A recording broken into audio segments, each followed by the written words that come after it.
Jeannie C. Riley. Never heard of her, know nothing about her, but I was told to check her out. Alright, so I'm really excited to see find out who this lady is. Now I've been saying it for the past couple of days, so feel the need to say it again.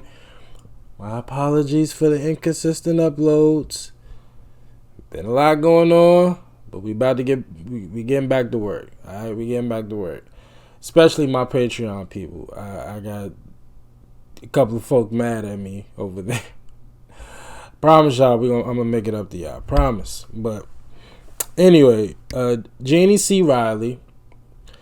Again, never heard of her, know nothing about her, so let's do this research real quick. She's an American country music and gospel singer. Have I reacted to gospel? I guess PTX would be considered gospel. I feel like I feel like a couple of groups. Okay, she is best known for her 1968 country and pop hit Harper Valley PTA, which is what we react to today.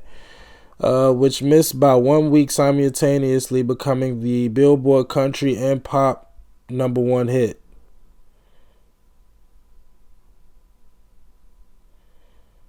Okay.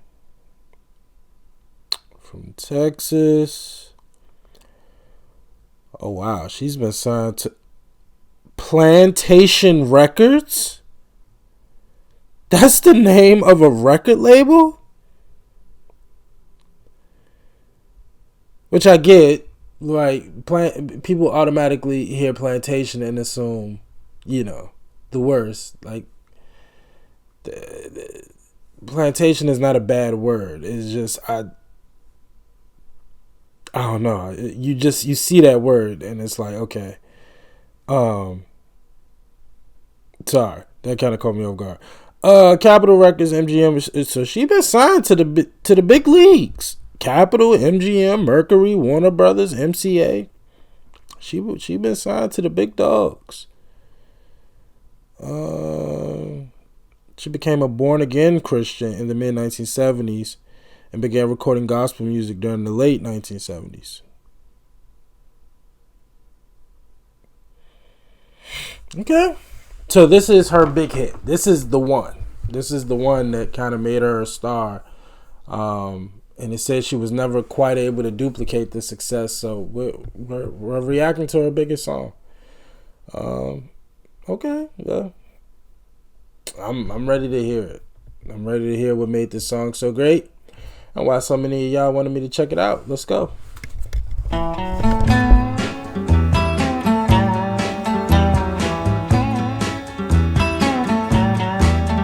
want to tell you all a story about a Harper Valley widowed wife who had a teenage daughter who attended Harper Valley Junior High.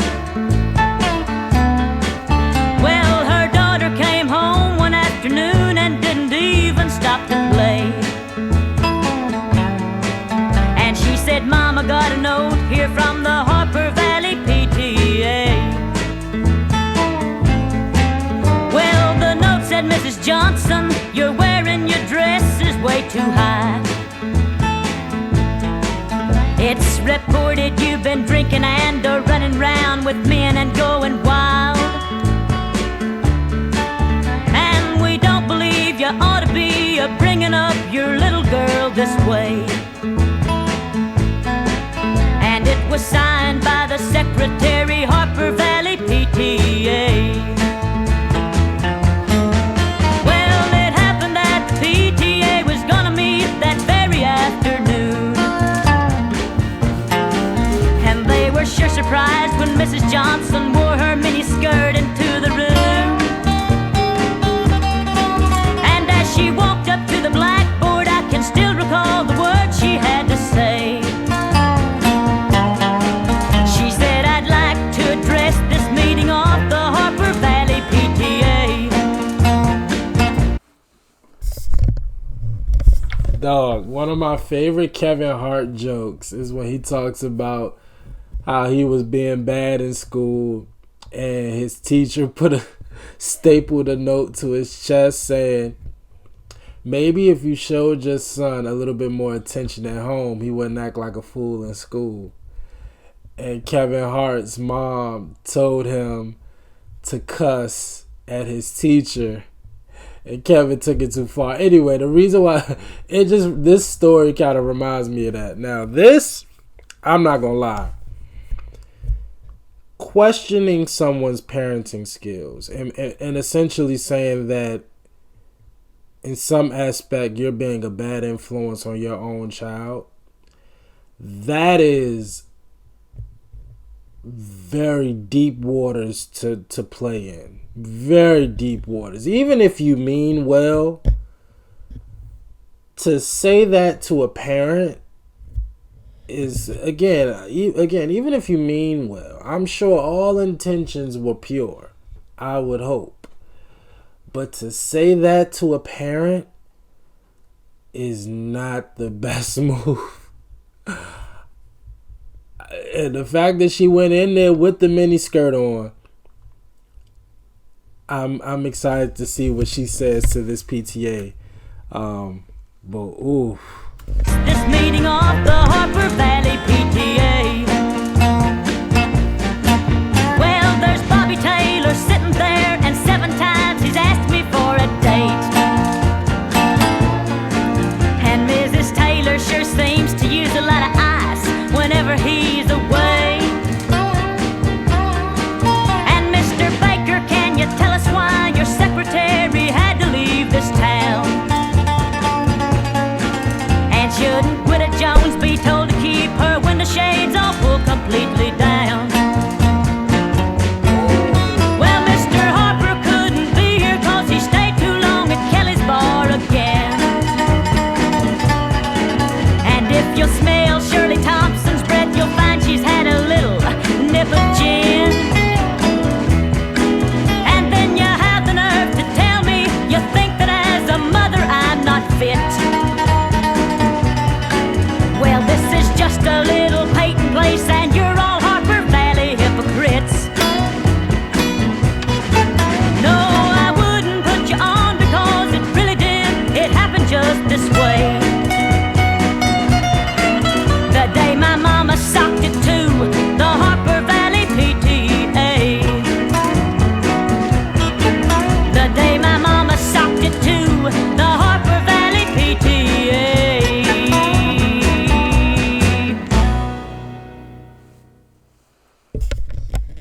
That's dope. You better hold down your mama.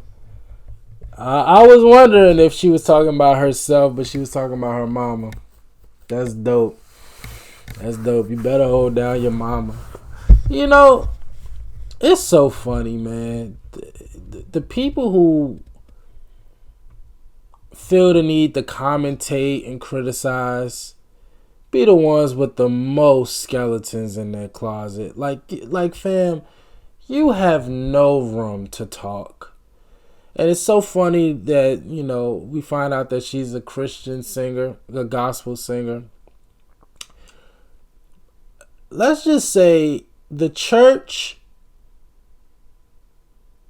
I was raised in the church, okay? So I feel more than comfortable in saying this, knowing that I have a great deal of experience and knowledge about this.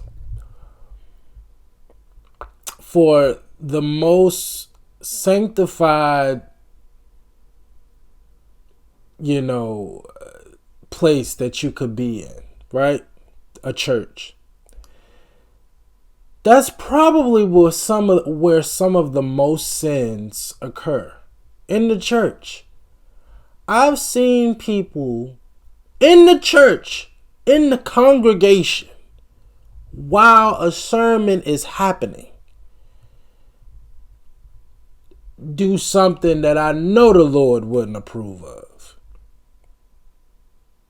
and be the main one talking about other people. I've seen it with my own 2 eyes. I have. It's crazy, man. It's crazy. That's a real thing. And so the fact that, you know, Jeannie's mother felt the need to call everybody out, I respect it.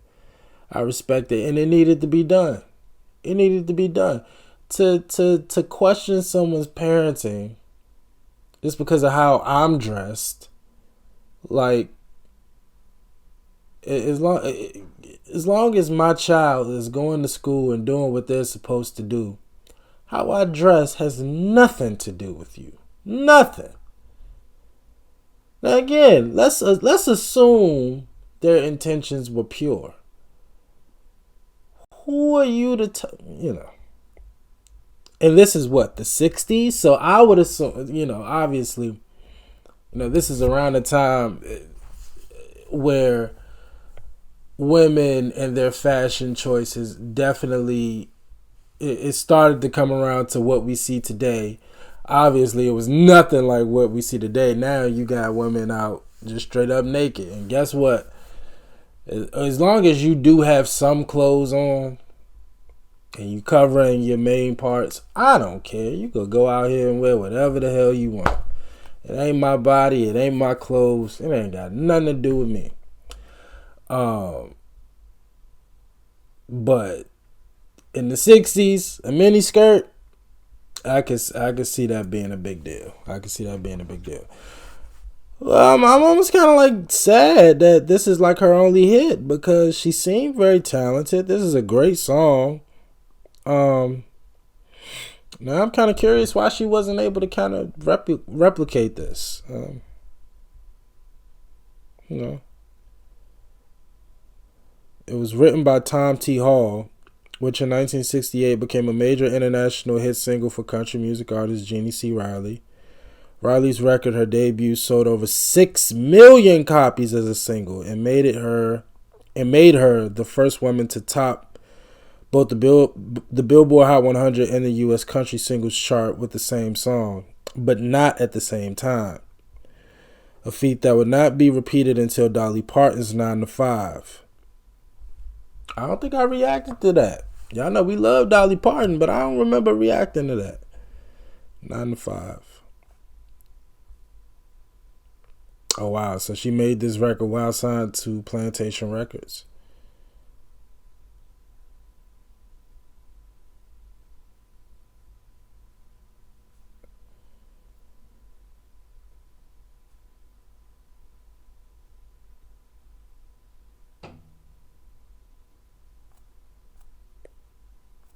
Inspiration. Hall noted that he had witnessed a similar scenario when he was a child in Olive Hill, Kentucky in the mid-1940s. The mother of one of Hall's classmates had drawn the ire of the local school board members for her modern ways, and the school was taking out their frustrations on her daughter.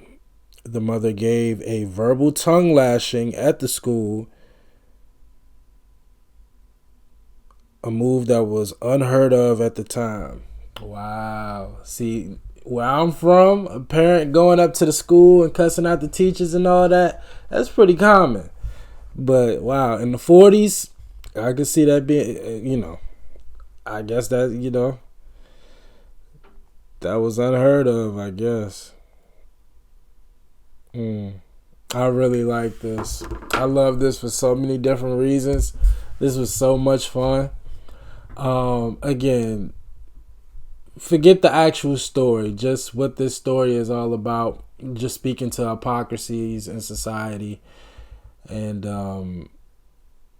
why we shouldn't, I don't want to say mind your business. Again, if you see a parent like just straight up leading a child down the wrong path and you see that child starting to replicate some of those ways, clearly being a bad influence on the child, however they're doing it, that's different. But as a parent, me dressing some type of way, and then you saying because of that, that's some sort of negative influence on my child, and you feel the need to call me out, you better be prepared to back it up. I can tell you now, my mama, if my mom got a note like that, whoo, I might not be doing this video right now. Cause, whew, I don't know. Let's just say that would not go well. Not my mama. Not my mama. My mama. Whew. Anyway, I definitely enjoyed this. I'm kind of sad that she wasn't able to replicate the success from this record. But y'all know here, we just kind of delve into the commercial success just to kind of give us a picture of the impact of a record. But we don't solely react to the hits over here. All right, so while this was her biggest record, if there are some other ones that y'all want me to check out from Jeannie C. Riley, y'all just let me know, and I'll be more than happy to check them out. All right, y'all just let me know. But like, comment, and subscribe. Don't forget the 75K giveaway. Until next time with Jeannie C. Riley. Peace.